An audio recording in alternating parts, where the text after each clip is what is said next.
പിതാവിൻ്റെയും പുത്രൻ്റെയും പരിശുദ്ധാത്മാവിൻ്റെ നാമത്തിൽ ആമേൻ. പ്രിയൻ്റെ പ്രാതിലേക്ക് എല്ലാവർക്കും സ്വാഗതം. ഈ കഴിഞ്ഞ ആഴ്ച കോഴിക്കോട് അതിരൂപതയിലെ വൈദികർക്ക് വേണ്ടി AI, അതായത് ആർട്ടിഫിഷ്യൽ ഇൻ്റലിജൻസ്, ഇതുമായിട്ട് ബന്ധപ്പെട്ട ഒരു വർക്ക്ഷോപ്പ് നടത്തുകയുണ്ടായി. അഭിനന്ദ വർഗീസ് പിതാവും അതിരൂപതയിലെ എല്ലാ വൈദികരും ഈ ഒരു വർക്ക്ഷോപ്പിൽ പങ്കെടുക്കുകയുണ്ടായി. ആർട്ടിഫിഷ്യൽ ഇൻ്റലിജൻസ്, അതിൻ്റെ സാധ്യതകളും വെല്ലുവിളിയും, അങ്ങനെ നിരവധി കാര്യങ്ങളെക്കുറിച്ച് മനസ്സിലാക്കുവാനായിട്ട് സാധിച്ചു. അതും ഒരു മഞ്ഞുമലയുടെ അഗ്രം എന്നതുപോലെ മാത്രം. AI ടൂൾസ് സുവിശേഷവൽക്കരണത്തിന് വേണ്ടി എങ്ങനെ ഉപയോഗിക്കുവാൻ സാധിക്കുമെന്ന് കുറേയൊക്കെ പഠിക്കുകയുണ്ടായി.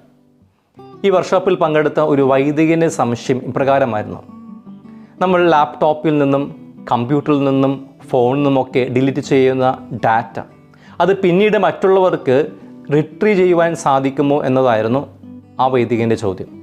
അതിന് ക്ലാസ് നയിച്ച റിസോഴ്സ് പേഴ്സൻ്റെ ഉത്തരം ഇങ്ങനെയായിരുന്നു: സാധാരണ രീതിയിൽ നമ്മൾ ഒരു ഡാറ്റ ഡിലീറ്റ് ചെയ്ത് കഴിഞ്ഞാൽ അത് ഡിലീറ്റായി പോകുമെങ്കിൽ പോലും നല്ലൊരു ഹാക്കർക്ക് വേണമെങ്കിൽ അത് റിട്രീവ് ചെയ്യുവാൻ സാധിക്കും. അദ്ദേഹം കൂട്ടിച്ചേർത്തു, ഡാറ്റ ഡിലീറ്റായി പോകുമെന്നുള്ളതും മറ്റാർക്കും അത് റിട്രീവ് ചെയ്തെടുക്കുവാൻ സാധിക്കില്ല എന്നുള്ളതും ഒരു മിത്താണ്. എനിക്ക് ആ വാക്ക് വളരെ ആകർഷകമായിട്ട് തോന്നി, മിത്ത് എന്നുള്ള വാക്ക്. കാരണം പലപ്പോഴും ചെറിയൊരു വിഭാഗം ആളുകൾ ഈ വാക്ക് പല ആവർത്തി ഉപയോഗിക്കുന്നത് ഞാൻ കേട്ടിട്ടുണ്ട്. ഈ കഴിഞ്ഞ ദിവസം ഒരു യുവാവ് പറയുകയായിരുന്നു, ഗോഡ് ഇസ് എ മിത്ത്.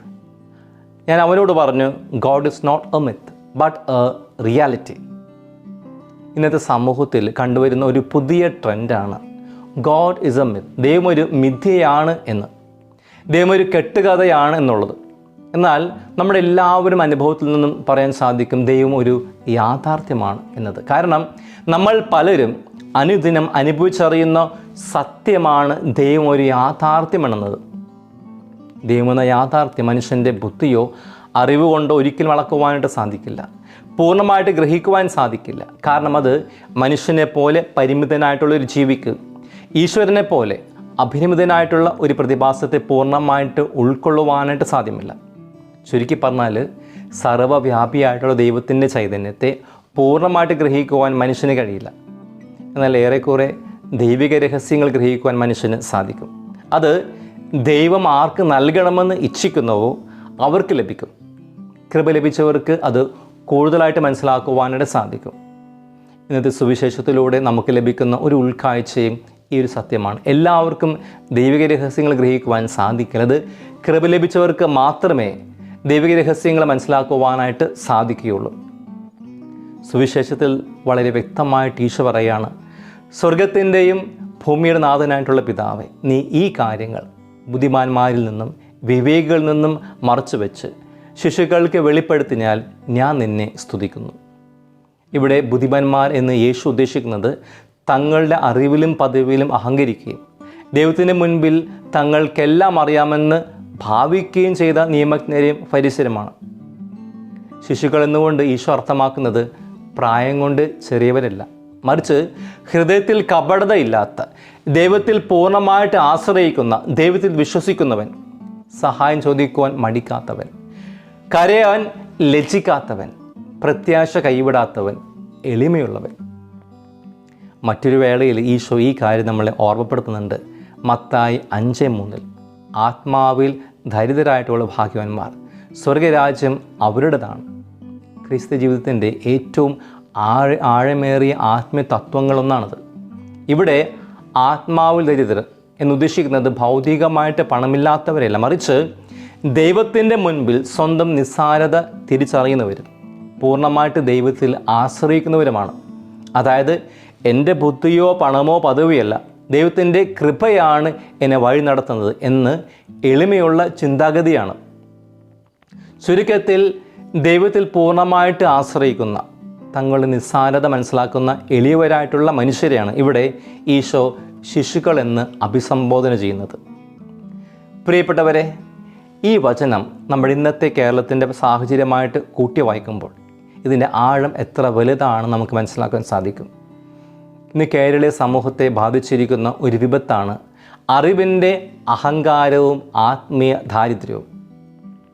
മലയാളികളായ നമ്മൾ വിദ്യാഭ്യാസത്തിലും സാങ്കേതിക വിദ്യയിലും ഭൗതിക നേട്ടങ്ങളും ഏറെ മുന്നിലാണ്. മലയാളിയുടെ ബുദ്ധിയാണ് ഇന്ന് ലോകത്തെ ഭരിക്കുന്നത് പറയുന്നതിലും തെറ്റില്ലെന്നാണ് എനിക്ക് തോന്നുന്നത്. ഉയർന്ന ബിരുദങ്ങളും വിദേശ ജോലികളും ആധുനിക ജീവിത സൗകര്യങ്ങളും വലിയ ഭവനങ്ങളും എല്ലാം നമുക്കുണ്ട്. എന്നാൽ ഈ ബുദ്ധിജീവി ലോകത്ത് പല മലയാളികളുടെയും സമാധാനം നഷ്ടപ്പെട്ടിരിക്കുന്നു. അറിവ് കൂടുമ്പോൾ പരിലിലും ദൈവമില്ലായ്മയും ആത്മീയതയോടുള്ള അവഗണനയും വർദ്ധിച്ചു വരുന്നു. ഞാൻ ആമുഖത്തിൽ സൂചിപ്പിച്ചതുപോലെ പലർക്കും ദൈവം ഒരു മിഥ്യയാണ്. God is a myth. ഇതുമൂലം എല്ലാം സ്വന്തം ബുദ്ധി കൊണ്ട് അളക്കുവാൻ ശ്രമിക്കുന്ന ആധുനിക മനുഷ്യൻ യഥാർത്ഥത്തിൽ ആന്തരികമായിട്ട് തകരുകയാണ്. കേരള സമൂഹത്തെ ബാധിച്ചിരിക്കുന്ന മറ്റൊരു വിപത്താണ് മാനസിക സമ്മർദ്ദവും ജീവിത തകർച്ചകളും. ദൈവത്തിൻ്റെ സ്വന്തം നാടായ നമ്മുടെ കൊച്ചു കേരളത്തിൽ ഇന്ന് ആത്മഹത്യകളും മാനസിക പിരിമുറുക്കങ്ങളും വർദ്ധിച്ചു വരുന്നതായിട്ട് പഠനങ്ങൾ റിപ്പോർട്ട് ചെയ്യുന്നു. സാങ്കേതിക വിദ്യയിലും വിദ്യാഭ്യാസത്തിലും ആരോഗ്യ രംഗത്തും ഇന്ത്യയിലെ ഏറ്റവും പുരോഗമിച്ച സംസ്ഥാനങ്ങളൊന്നാണ് കേരളം. സാക്ഷരതയിൽ 1-ാം സ്ഥാനത്തുള്ള കേരളം ഡിജിറ്റൽ വിപ്ലവത്തിലും ജീവിത നിലവാരത്തിലും മാതൃകയായിട്ട് ലോകം ചൂണ്ടിക്കാണിക്കുന്നു. എന്നാൽ ഈ നേട്ടങ്ങൾക്കിടയിൽ നമുക്ക് അവഗണിക്കാനാവാത്ത ഒരു വേദനാജനകമായിട്ടുള്ള യാഥാർത്ഥ്യമാണ് വർദ്ധിച്ചു വരുന്ന ആത്മഹത്യകളുടെ എണ്ണം. ലഭ്യമായ സർക്കാർ കണക്കുകൾ പ്രകാരം കേരളത്തിലെ ആത്മഹത്യകളുടെ ചിത്രം ഇങ്ങനെയാണ്. 2023 കേരളത്തിൽ 10,994 പേർ ആത്മഹത്യ ചെയ്തു. 2024 ഈ എണ്ണം ഏകദേശം 11,500 വർദ്ധിച്ചു. അതായത് ശരാശരി പ്രതിദിനം 30 മുതൽ 32 വരെ ആളുകൾ കേരളത്തിൽ ആത്മഹത്യ ചെയ്യുന്നു. ഇവരിൽ ഭൂരിഭാഗവും മുതിർന്നവരാണ്.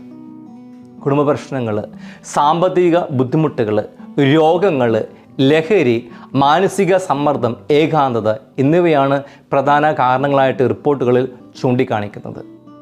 ഇതിലും വേദനാജനകമായിട്ടുള്ള മറ്റൊരു യാഥാർത്ഥ്യം വിദ്യാർത്ഥികളുടെ ആത്മഹത്യകൾ വർദ്ധിച്ചു വരുന്നു എന്നതാണ്. എന്നെ ശ്രമിക്കുന്ന മാതാപിതാക്കളെ, കേരള നിയമസഭയിൽ അവതരിപ്പിച്ച വിവരങ്ങൾ പ്രകാരം കഴിഞ്ഞ 10 വർഷത്തിനിടെ വിദ്യാർത്ഥികളുടെ ആത്മഹത്യ ഏകദേശം 50% വർദ്ധിച്ചു.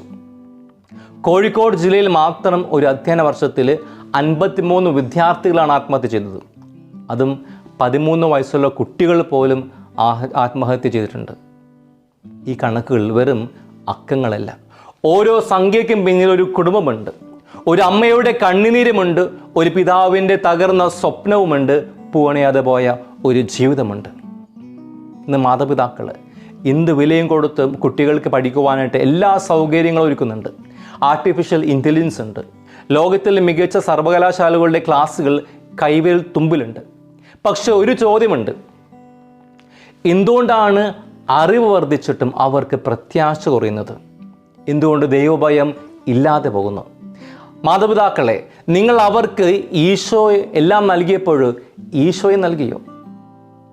ഈ യാഥാർത്ഥ്യത്തിൻ്റെ നടുവിലാണ് ഇന്നത്തെ സുവിശേഷത്തിലൂടെ യേശു പറയുന്നത്: പിതാവേ, ജ്ഞാനികളിൽ നിന്നും വിവേകികളിൽ നിന്നും നീ ഇവ മറച്ചു വെച്ച് ശിശുക്കൾക്ക് വെളിപ്പെടുത്തിയാൽ ഞാൻ നിന്നെ സ്തുതിക്കുന്നു. ഇവിടെ യേശു വിദ്യാഭ്യാസത്തെയോ അറിവിനെയോ എതിർക്കുകയോ അവഗണിക്കുകയോ ചെയ്യുന്നത്, മറിച്ച് അഹങ്കാരത്തെയും സ്വയം പര്യാപ്തതയും ആണ് ചോദ്യം ചെയ്യുന്നത്. ഇന്ന് മനുഷ്യൻ AI സൃഷ്ടിച്ചു. എന്നാൽ സ്വന്തം മനസ്സിലെ ശൂന്യത നിറയിക്കുവാൻ പലർക്കും കഴിയുന്നില്ല. ജീവിതത്തിലെ ചെറിയ പരാജയങ്ങളെ പോലും അഭിമുഖീകരിക്കുവാനോ അവയെ ഉൾക്കൊള്ളുവാനോ ഇന്നത്തെ തലമുറയ്ക്ക് സാധിക്കുന്നില്ല. കാരണം ബുദ്ധി വളർന്ന അത്രയും നമ്മുടെ ഹൃദയങ്ങൾ എളിമയിൽ വളർന്നിട്ടില്ല. ദൈവത്തിൽ ശരണം പ്രാപിക്കുവാൻ നമുക്ക് സാധിക്കുന്നില്ല. സ്വന്തം കരബലത്തിലും ബുദ്ധിവൈഭവത്തിലുമാണ് നമ്മൾ ആശ്രയിക്കുന്നത്. ശിശുവിൻ്റെ പോലെയുള്ള ഹൃദയം നഷ്ടപ്പെട്ട ഒരു സമൂഹമായിട്ട് നമ്മൾ മാറിയിരിക്കുന്നു.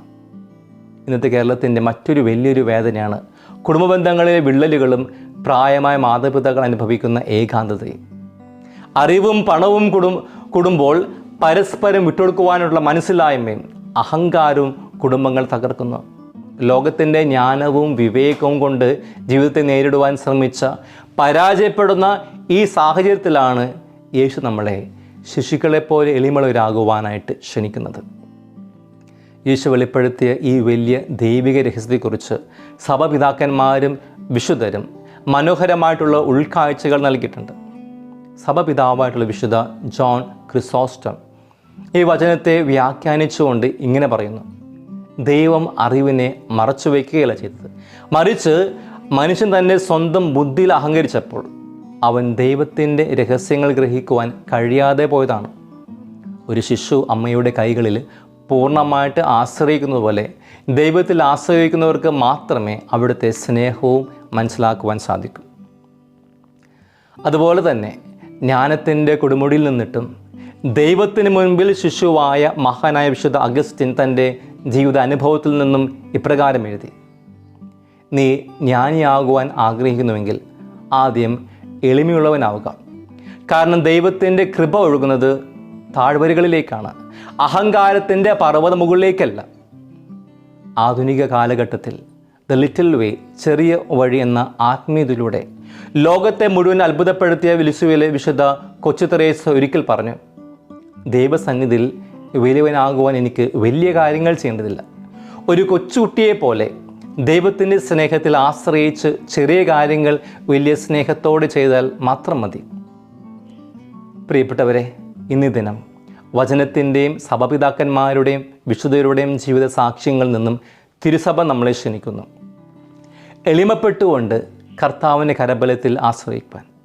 God is not a myth, but a reality to be encountered എന്ന് മനസ്സിലാക്കിക്കൊണ്ട് ഒരു ശിശുവിനെ പോലെ എളിമപ്പെട്ടുകൊണ്ട് ദൈവത്തിൽ ശരണം പ്രാപിച്ചുകൊണ്ട് ദൈവിക രഹസ്യങ്ങൾ ഗ്രഹിക്കുവാനുള്ള കൃപയ്ക്ക് വേണ്ടിയിട്ട് നമുക്ക് പ്രാർത്ഥിക്കാം. ഇന്ന് നമുക്ക് ഈ പ്രാർത്ഥനയോട് അവസാനിപ്പിക്കാം. കർത്താവെ, അറിവ് ഞങ്ങൾക്ക് നൽകിയിട്ടുണ്ട്, എന്നാൽ അതിനെ വിനയത്തോടെ ഉപയോഗിക്കുവാനുള്ള കൃപയും തരണമേ. പിതാവും പുത്രനും പരിശുദ്ധാത്മാവും നിങ്ങളെ അനുഗ്രഹിക്കുമാറാകട്ടെ. ഈശോ മിശിഹായ്ക്ക് സ്തുതിയായിരിക്കട്ടെ.